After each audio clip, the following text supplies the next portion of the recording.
இந்த கொள்ளு பருப்புல நிறைய ஹெல்த் பெனிஃபிட்ஸ் இருக்கு. அது மட்டும் இல்ல வெயிட் லாஸ் பண்றவங்களுக்கு ரொம்பவே யூஸ்ஃபுல்லா இருக்கும். அப்படி இருக்கும்போது கொள்ளு பருப்புல ரெசிபி ஷேர் பண்ணாம எப்படி? சூப்பரான கொள்ளு பருப்பு ரசம் எப்படி செய்றதுன்னு சொல்லி பார்க்கலாமா?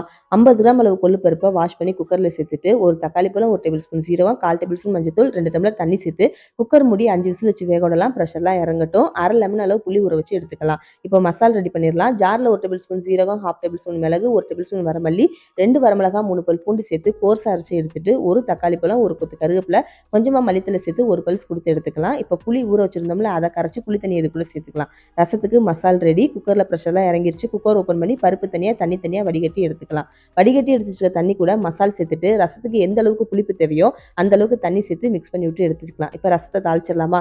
கடாயில நல்லெண்ணெய் சேர்த்து சூடானதும் 1 டேபிள் ஸ்பூன் உளுந்து, வெந்தயம், 1/2 டேபிள் ஸ்பூன் கடுகு, ஒரு கொத்து கருவேப்பிலை, 2 வரமிளகாய், கொஞ்சமா பெருங்காயத்தூள் போட்டு தாளிச்சிட்டு எடுத்து வச்சிருக்க ரசத்தை இது கூட சேர்த்து அடுப்பை மீடியம் ஃப்ளேம்ல வச்சிருங்க. ரொம்ப கொதிக்க விடக்கூடாது. ஒரு கொதி வந்து நுர கட்டி வரும். இந்த ஸ்டேஜில் அடுப்பை ஆஃப் பண்ணிட்டு ஒரு பாத்திரத்தில் தேவையான அளவு உப்பு, மஞ்சத்தூள், கொஞ்சமாக மல்லித்தலை போட்டு ரசத்தை ஊற்றி மிக்ஸ் பண்ணி விட்டு சுட சுட சாதத்தில் ஊற்றி சாப்பிட்டு பாருங்க. டேஸ்ட் வேற லெவலில் இருக்கும்.